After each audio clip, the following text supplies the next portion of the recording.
E agora, juntando-se a nós de Baton Rouge, na Louisiana, está André Pagliarini. Ele é especialista em relações entre os Estados Unidos e a América Latina e professor assistente na Louisiana State University. Bem-vindo ao programa. Palavras bem fortes aí do da Silva, mas isso não vai ajudar uma relação já fraturada entre os dois presidentes e os dois países. É isso mesmo. Obrigado pelo convite. O Lula foi criticado, principalmente pela oposição no Brasil, por não ter feito mais para se aproximar de Donald Trump antes das coisas chegarem a esse ponto.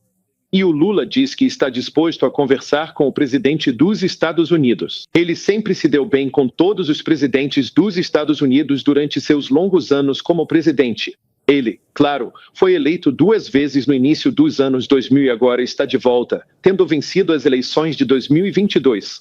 Mas ele disse que não parece haver nenhum interesse por parte do governo Trump, que o Lula caracteriza como um tipo de ator intimidador no cenário mundial. Mas há também uma mensagem interna aqui. Porque, você sabe, Donald Trump tem sido muito claro em seu apoio ao Bolsonaro. Você sabe, da Silva tem uma base eleitoral interna a qual ele precisa agradar. Será que isso é uma forma dele revidar de alguma maneira?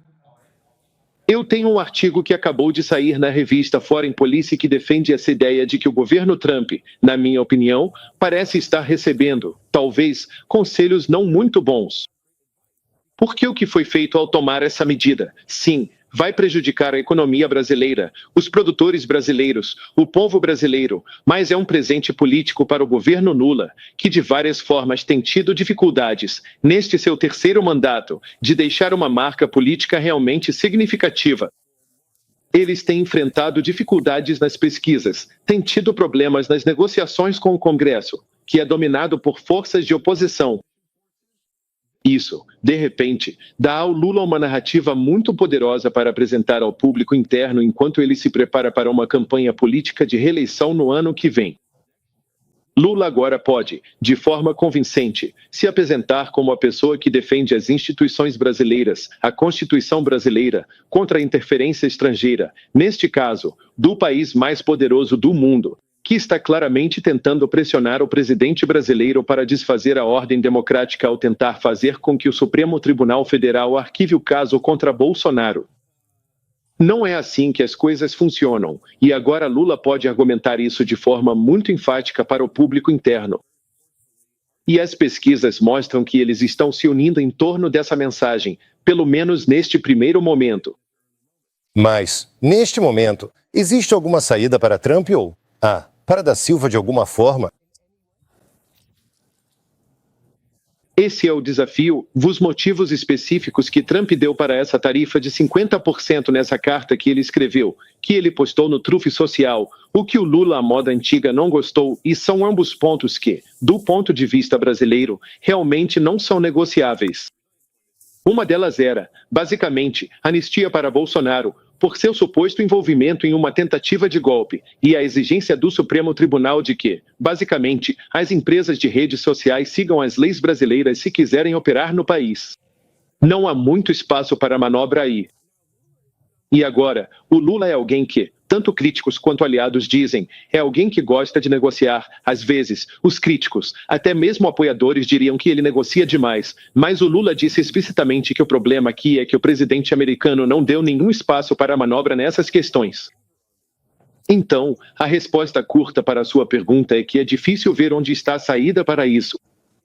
Bom, agora, pode-se imaginar que, quando os preços subirem para os consumidores americanos, o que é muito provável que aconteça, café, suco de laranja, carne e, eventualmente, talvez até passagens aéreas, porque as peças que a Embraer, a empresa brasileira de aviões, usa, 45% dessas peças vêm dos Estados Unidos. Então, pode-se imaginar que a economia dos Estados Unidos possa sentir um certo aperto, e isso talvez pressione o presidente a recuar nessa questão. Mas, a curto prazo, acho muito difícil ver qualquer um dos presidentes recuando dessas posições tão maximalistas. Agora, eu sei que Jair Bolsonaro tem seus próprios problemas, um processo judicial não sendo, digamos, o menor deles, mas o apoio de Donald Trump dá a ele um caminho de volta para a política brasileira? Grande parte das reportagens que vêm do Brasil agora indicam que é o filho de Bolsonaro, um deputado, que tirou uma licença nos Estados Unidos para fazer lobby em tempo integral pela Casa Branca em nome do pai, e que ele tem ambições de chegar à presidência. Eu acho que o Bolsonaro pai é muito difícil imaginar ele sendo um ator muito ativo. Ele continuará sendo relevante, mesmo que acabe indo para a cadeia, como uma espécie de grande articulador nacional, tanto que a maioria dos candidatos de direita busca a sua bênção antes da corrida eleitoral do ano que vem.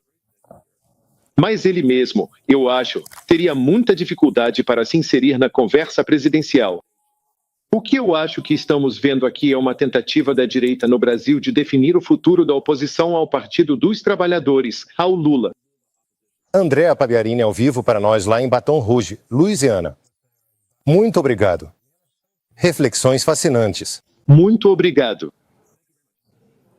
Nas outras manchetes do dia no Brasil, onde o Supremo Tribunal Federal ordenou que o ex-presidente Jair Bolsonaro use uma tornozeleira eletrônica. Na capital, Brasília, hoje, a Polícia Federal fez buscas na casa dele na sede do seu partido. Bolsonaro está sendo julgado por supostamente tentar dar um golpe para reverter sua derrota nas eleições de 2022.